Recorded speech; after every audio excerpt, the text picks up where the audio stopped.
चलो अब इसमें कहाँ तक कंप्लीट हो गया, जल्दी से बताओ। कॉपी ओपन करिए।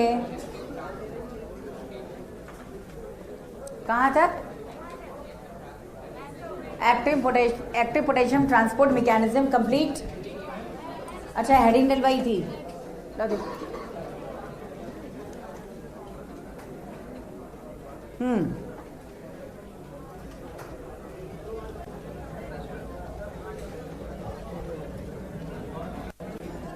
क्या हुआ किसमें? स्पेलिंग बोलो। थॉर्न। भाई थॉर्न तो जो है वो तो लीफ का मॉडिफिकेशन, थॉर्न नहीं, स्टेम का मॉडिफिकेशन है, वहाँ कैसे हो सकता है? वैस्कुलर बंडल, हाँ वो तो होगा, वो स्टेम का मॉडिफिकेशन है ना। चलो मेरे दिमाग में स्टोमेटा था। वैस्कुलर बंडल तो वहाँ भी प्रेजेंट होगा, स्पाइन्स में भी होगा, केवल प्रिकल्स में नहीं होगा क्योंकि एपिडर्मिस से ही बाहर से ग्रो करके बनाया है। चलो ये नेक्स्ट है ट्रांसपोर्ट इन प्लांट्स में आप लोग पढ़ रहे हैं फ्लोएम ट्रांसपोर्ट, नहीं जाइलम ट्रांस, क्या लिखा है? ट्रांसपिरेशन।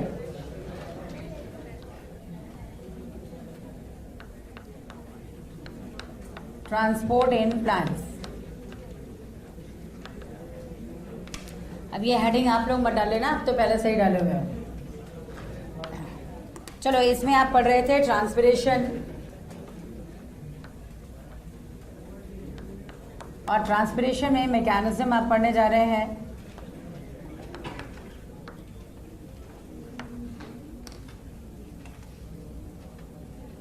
मैकेनिज्म ऑफ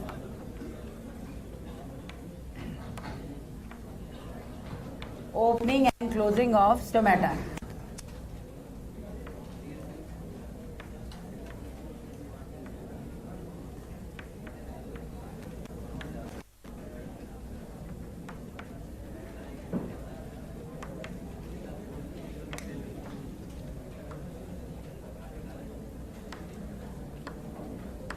और इसमें भी मोस्ट एक्सेप्टेड थ्योरी क्या है? Active potassium transport mechanism. आधी तो हेडिंग से ही भर गया।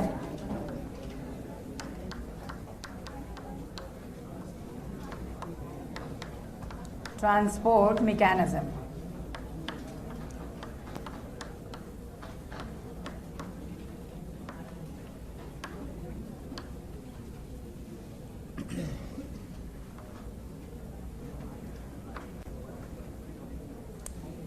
it was proposed by Leavitt.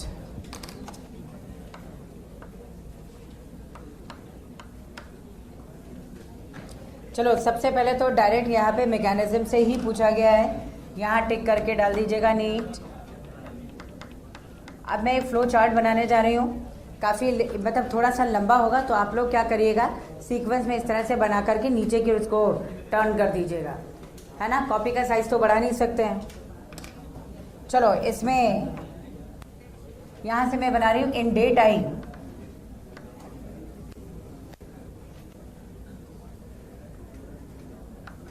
सबसे पहले यहाँ पे आपको लिखना है, इसका फुल फॉर्म मैं बाद में लिख दूंगी, आपको ऐसे लिखना है starch in the presence of enzyme converted into phosphoenol pyruvate. Now this phosphoenol pyruvate takes CO2 from atmosphere, takes CO2 from atmosphere in the presence of peptase, and it is converted into oxaloacetic acid, and after reduction it is converted into malic acid. Malic acid. इसको reduce करने के लिए यहाँ पे NAD बेच होगा, ये hydrogen provide करेगा।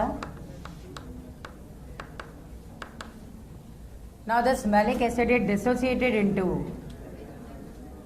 malate and H plus ion.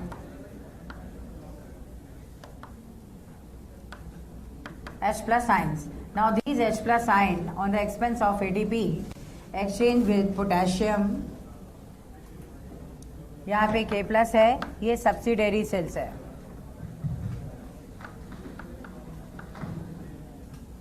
In subsidiary cells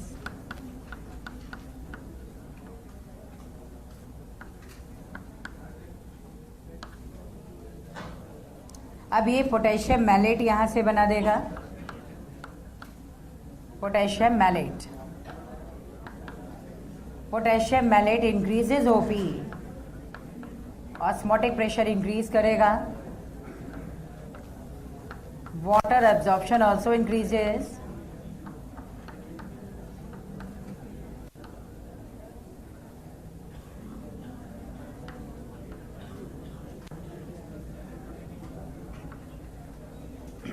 turgor pressure increases। Next यहाँ लिखना है turgid guard cells open.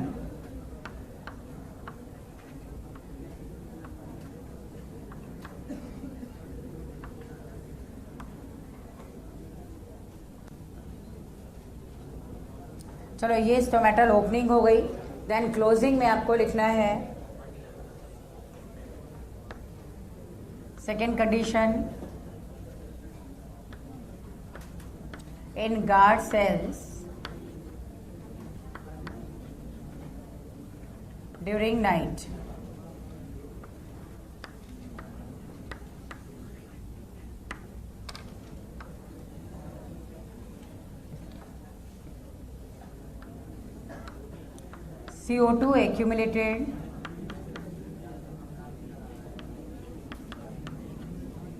CO2 accumulated stress hormone is synthesized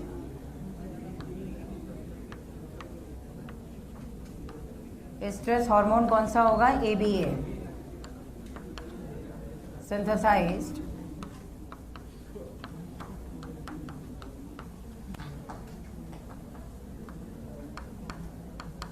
एक चीज यहां लिख दीजिएगा, on the expense of ATP।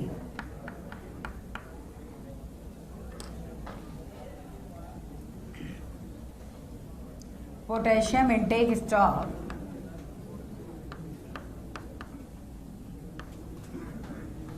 and initiate reverse flow।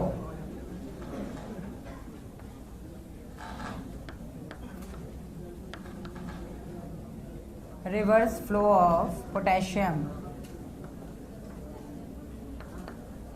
starts। Osmotic pressure decreases, water loss increases,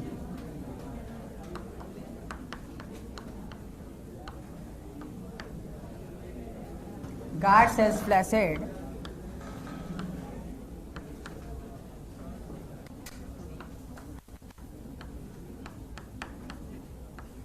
stomata closed।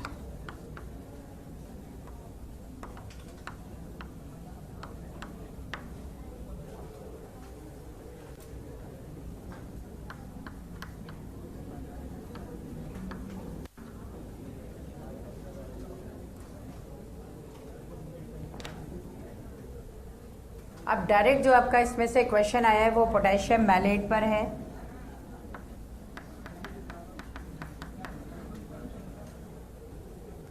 Stress hormone abscisic acid,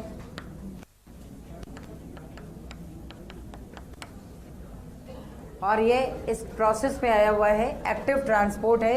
ये पूरा आपको टिक करके NEET डाल देना है। अब इसको कंप्लीट करो, उसके बाद मैं एक्सप्लेन करती हूँ।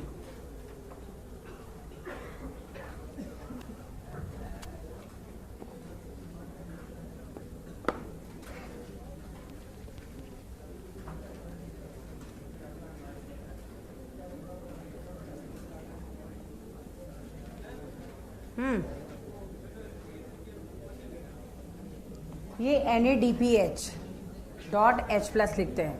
ये रिडक्शन के लिए यूज होता है, हाइड्रोजन यही प्रोवाइड करता है।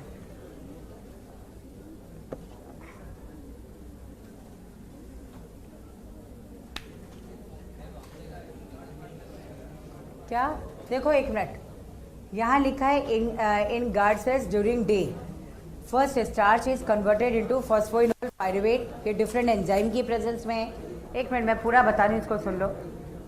फिर फॉस्फोइनोल पायरुवेट पेप केस की प्रेजेंस में CO2 इनटेक करके ऑक्सैलो एसिटिक एसिड में पहले कन्वर्ट होगा, देन NADPH.H+ से रिड्यूस होकर ये मैलिक एसिड में कन्वर्ट होगा। और इसके बाद शायद ये क्लियर है, यहाँ वाटर एब्जॉर्प्शन लिखा हुआ है, ये इंक्रीजेस, एरो ऊपर है तो इंक्रीजेस, डाउन है तो डिक्रीजेस। फुल फॉर्म आप इसका लिख लीजिए जिसको नहीं पता है, PEP phosphoenol pyruvate.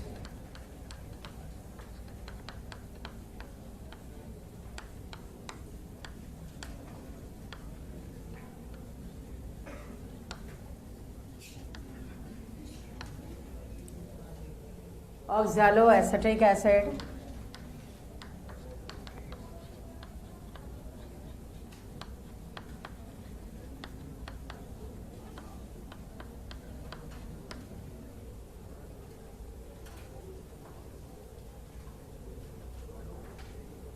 Potassium malate है, देन और कुछ हो गया इसमें नहीं, ABA एब्सिसिक एसिड।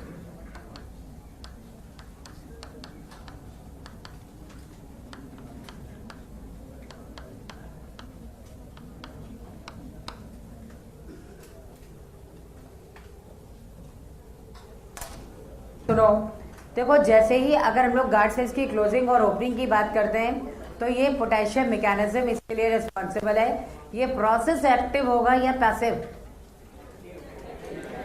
लिखा है ना एक्टिव पोटेशियम ट्रांसपोर्ट मैकेनिज्म। इसे प्रोसेस क्या होगा? एक्टिव। ये आपको ध्यान रखना है। एक्टिव प्रोसेस क्यों है? क्योंकि यहाँ पे एनर्जी का इन्वॉल्वमेंट है, इसे कहते हैं एक्टिव प्रोसेस है। देखो सबसे पहले क्या होता है, डे टाइम में जब गार्ड सेल्स इसके अंदर जो है फॉस्फोइनोल पायरुवेट बन जाता है, ऑब्वियसली स्टार्च है। ग्लाइकोलाइसिस में आप पढ़ चुके हैं कैसे ग्लाइकोलाइसिस में स्टार्च इन्वर्टेज एंजाइम की हेल्प से पहले ग्लूकोज फ्रक्टोज में कन्वर्ट होगा और वही ग्लूकोज यहाँ पर पेप में कन्वर्ट हो जाता है। तो फॉस्फोइनोल पायरुवेट जैसे ही बनेगा, ये CO2 एटमॉस्फेयर से लेकर के ये C4 साइकिल का पाथवे है। CO2 को लेकर के, CO2 क्यों लेगा ये? क्योंकि यहाँ इसके पास पेप्केज एंजाइम है, फॉस्फोइनोल पायरुवेट कार्बोक्सिलेज, इसका शॉर्ट फॉर्म होता है पेप्केज। तो पेप्केज एंजाइम की प्रेजेंस में फॉस्फोइनोल पायरुवेट CO2 एक्सेप्ट करके पहले कन्वर्ट होगा ऑक्सैलो एसिटिक एसिड। तो ऑक्सैलो एसिटिक एसिड जो है ये NADPH उसको अवेलेबल है, जिससे ये हाइड्रोजन लेकर के कन्वर्ट हो जाएगा मैलिक एसिड में। तो ऑक्सैलो एसिटिक एसिड का जब मैलिक एसिड में रिडक्शन हो जाता है, उसके बाद ये मैलिक एसिड जो है ये अपने एक्वस एनवायरनमेंट में सॉल्ट में जो है वो कन्वर्ट हो जाएगा। तो ये यहाँ पे मैलेट और H+ आयन बनाएगा। H+ ion on the expense of ATP exchange होता है पोटेशियम से, जो कि सब्सिडियरी सेल में है, और यहाँ से H+ को ये बाहर इफ्लक्स कर देता है। अगर सेल से कोई चीज़ बाहर निकले दिस इज कॉल्ड इफ्लक्स, और बाहर से कोई चीज़ सेल में एंटर करे दिस इज कॉल्ड इनफ्लक्स। ठीक है, तो इफ्लक्स यानी एक पंपिंग है। H+ पोटेशियम पंप आपने पढ़ा है, K+H+ पोटेशियम पंप होते हैं। तो ये पोटेशियम पंप्स क्या करते हैं, H+ को बाहर पंप करेंगे और K+ को अंदर। ये पोटेशियम आपने पढ़ा है, ये मेम्ब्रेन की या सेल की परमेबिलिटी को इंक्रीज करता है।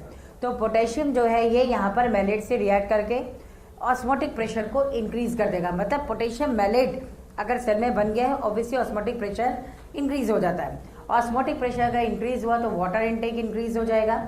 ये वाटर इनटेक लिख करके जो है टर्गर प्रेशर को इंक्रीज करता है, गार्ड सेल्स टर्जिड हो जाती हैं और स्टोमेटा ओपन। सीधी सी बात है, कोई भी गार्ड सेल्स या स्टोमेटा ओपन कब होते हैं, जब वो टर्जिड हो जाएंगे।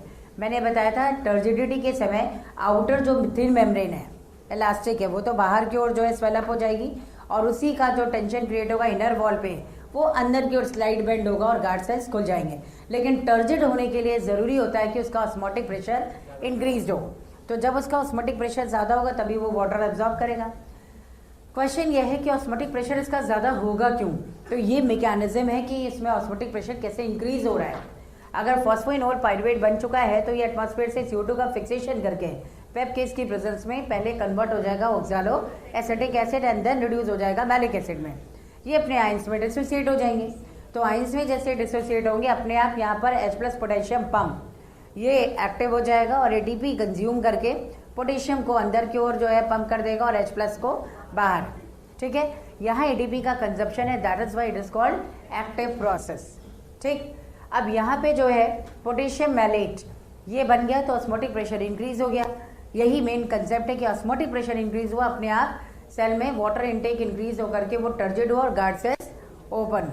लेकिन नाइट में क्या होगा, नाइट में जो है CO2 का कंजप्शन तो होता नहीं, फोटोसिंथेसिस होती नहीं है, इससे CO2 का एक्यूमुलेशन हो जाएगा।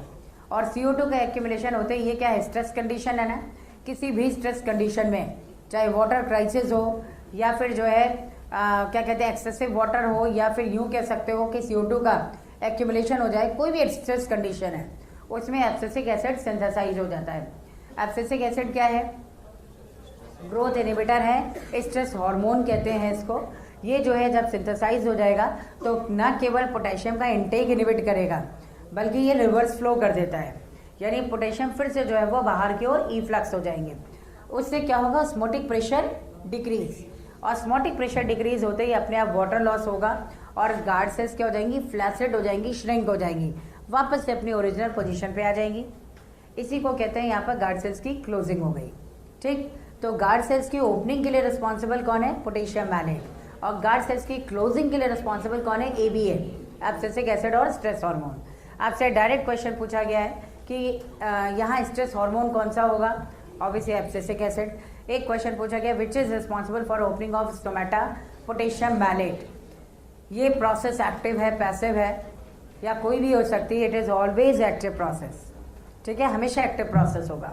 तो ये फ्लो चार्ट में आपको दिया गया है, इसका फुल फॉर्म मैंने यहाँ पे नोट कर दिया है। आपको यहाँ पे ध्यान देना है कि पहली बात तो इस प्रोसेस को सबसे पहले या इस मैकेनिज्म को किसने प्रपोज किया था, लिविट ने। ये नाम भी याद रखना है। प्रोसेस क्या है, एक्टिव है। रिस्पॉन्सिबल कौन है ओपनिंग के लिए, पोटेशियम मैलेट। क्लोजिंग के लिए रिस्पॉन्सिबल कौन है, एब्सिसिक एसिड। यही क्वेश्चन आपसे इसमें पूछे जाते हैं। तो गार्ड सेल्स जो है, ये अगर मैं ये पूछूं गार्ड सेल्स जो है एपिडर्मल सेल का ही अगर मॉडिफिकेशन है, तो उससे डिफरेंस कैसे आता है, क्या डिफरेंसेस होते हैं गार्ड सेल्स के एपिडर्मल सेल से। शेप है, साइज है, इसके अलावा इंटरनली क्लोरोप्लास्ट का डेवलपमेंट है, ये सारा प्रोसेस इसको अलग करता है।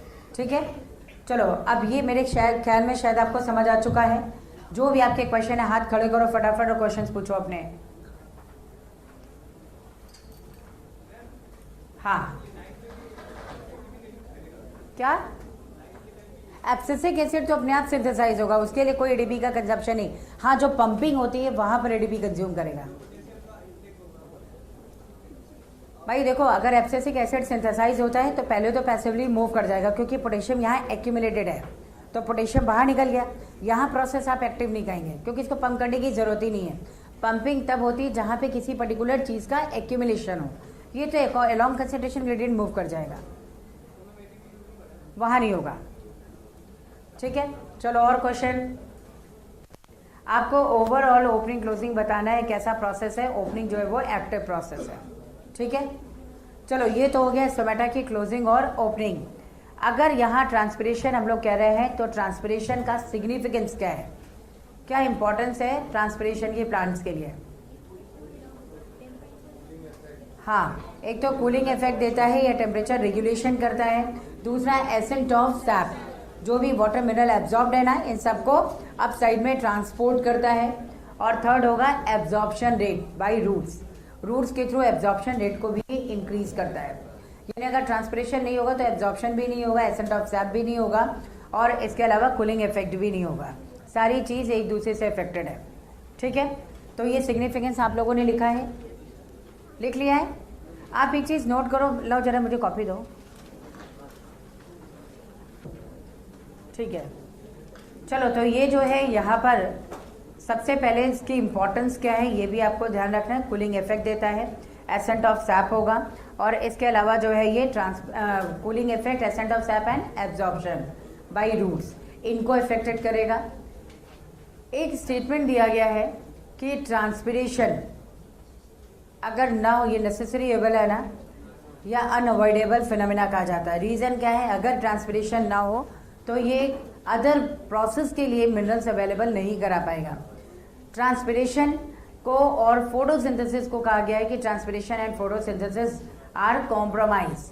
कॉम्प्रोमाइज क्यों है, क्योंकि ट्रांसपिरेशन न्यूट्रिएंट्स अवेलेबल कराता है फॉर फोटोसिंथेसिस, और एक्सेसिव ट्रांसपिरेशन हो जाए तो ये due to excess water loss photosynthetic rate को भी रिड्यूस कर देता है। इससे कहा जाता है ये कॉम्प्रोमाइज है। और एक स्टेटमेंट इसी के साथ दिया गया, C4 plants are evolved from C3 plants to minimize water loss and maximize CO2 availability. ऐसा क्यों कहा गया है?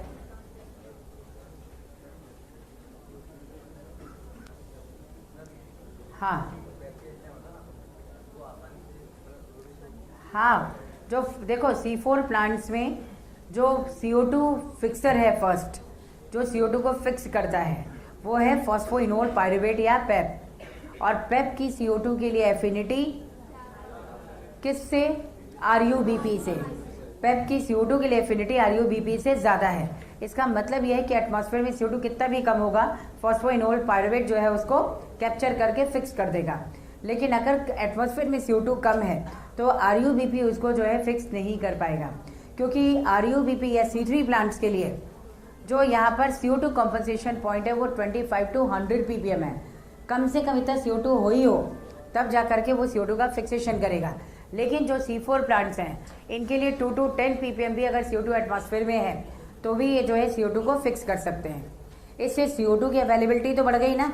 एटमॉस्फेयर में कितना भी कम CO2 है, RuBp फॉस्फोइनोल पायरुवेट उस CO2 को फिक्स करके बंडल शीट सेल में RuBp को कंटिन्यूसली अवेलेबल कराएगा, तो CO2 की अवेलेबिलिटी इंक्रीज हो गई। वाटर लॉस जो है वो कम कैसे हो सकता है भाई? C4 प्लांट्स, अगर C4 साइकिल की बात करें तो CAM में भी तो है, और वहाँ पे स्टोमेटा कौन सा है? Scoto active. तो स्कोटो एक्टिव स्टोमेटा जो नाइट में ओपन हो रहे हैं वो वहाँ पे वाटर लॉस कम करते हैं। इससे वाटर लॉस कम हो गया और CO2 की अवेलेबिलिटी इंक्रीज हो गई। शायद ये स्टेटमेंट आप लोगों ने नहीं लिखा है, चलो उसको नोट करो।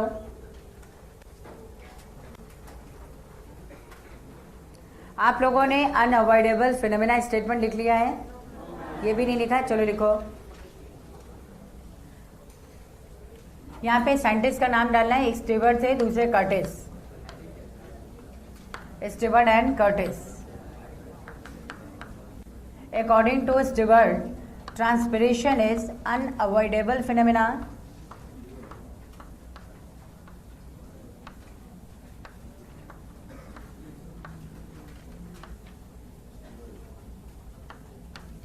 and according to Curtis, transpiration is necessary evil.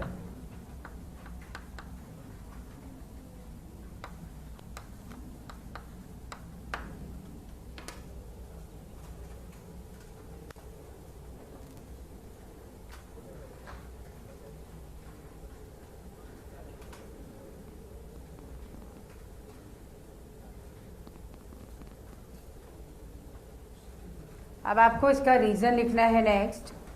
As transpiration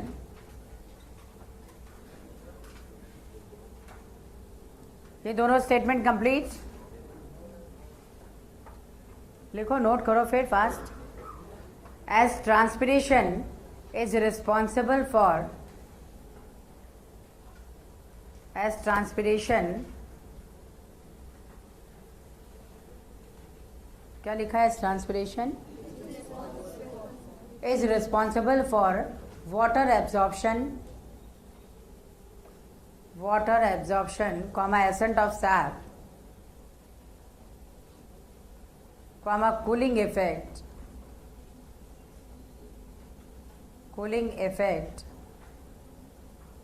and provide elements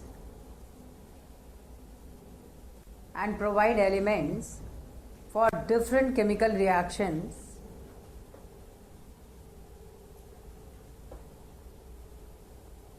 but due to excessive transpiration,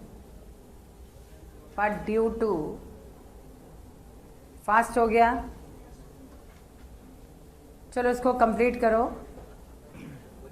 as transpiration is responsible for water absorption, ascent of sap, comma cooling effect and provide elements for different chemical reaction but excessive transpiration, photosynthetic rate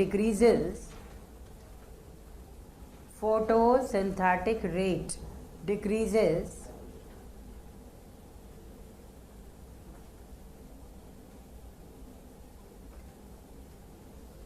due to loss of water. due to loss of water, hence photosynthesis and transpiration, hence photosynthesis and transpiration are compromised. Photosynthesis and transpiration are compromised, and that's why C4 plants are evolved. C4 plants are evolved from C3 plants. C4 plants are evolved from C3 plants to minimize water loss, to minimize water loss. Bracket में लिखो, due to presence of scotoactive stomata, due to presence of scotoactive stomata, bracket close, and maximize CO2 availability, and maximize CO2 availability. Bracket में लिखो, as first CO2 fixer is phosphoenol pyruvate, PEP लिखना है, PEP. Bracket में लिखना है as first CO2 fixer is PEP. First CO2 fixer C4 में क्या है? पेप है. As first CO2 fixer is PEP, bracket close. यानी वो तो एंजाइम है. CO2 रिएक्ट किससे कर रहा है? पेपकेज है. ऑब्वियसली पेप होगा तो एंजाइम पेपकेज वहाँ होगा. CO2 को एक्सेप्ट करने वाला पेप होता है, और उसको कैटालाइज करने के लिए जो एंजाइम होता है ना, वो पेपकेज है. भाई आपने लिखा है C4, चेक कर लो. C4 plants are evolve from C3 plants to minimize water loss and maximize CO2 availability. ये लिखा है. minimize water loss का रीज़न आपने लिखा है presence of scotoactive stomata, और maximize CO2 availability के लिए लिखा है first CO2 acceptor is PEP, ठीक, phosphoenol pyruvate. और जो पेपकेज है वो तो रिएक्शन को कैटालाइज करता है. ठीक है, तो ये जो है आपने रीज़न लिखा है. ट्रांसपिरेशन आज कंप्लीट हो गया. नेक्स्ट आपको इसमें पढ़ना है गटेशन, एक है ब्लीडिंग और एक्सुडेशन, और लास्ट में है ट्रांसपोर्ट ऑफ ऑर्गेनिक सॉल्यूट्स. ठीक है, थोड़ा सा इसको पढ़ के आइएगा. और एक काम करना, चलो नेक्स्ट टाइम में कंप्लीट हो जाएगा, है ना. हाँ, आप लोग एक मिनट, आप लोगों को यहाँ पर एसेंट ऑफ सैप भी रह गया. अभी एसेंट ऑफ सैप भी रह गया ना. चलो, तो इसमें जो आप लोगों को यहाँ पर पहली बात तो एनसीईआरटी एक बार पढ़ के आना. एनसीईआरटी ने स्टार्टिंग में कुछ स्टेटमेंट दिया है, बाद में वही स्टेटमेंट जो है दूसरा कर दिया है, तो आप लोगों को स्टेटमेंट में क्लियरेंस हो. इससे आप लोगों को एनसीईआरटी एक बार अच्छे से रीड करके आना है. साथ साथ क्वेश्चन कंप्लीट करते चलो, ताकि लास्ट में जाकर के बर्डन ना हो. अब क्वेश्चन कंप्लीट कर लीजिएगा. ठीक है.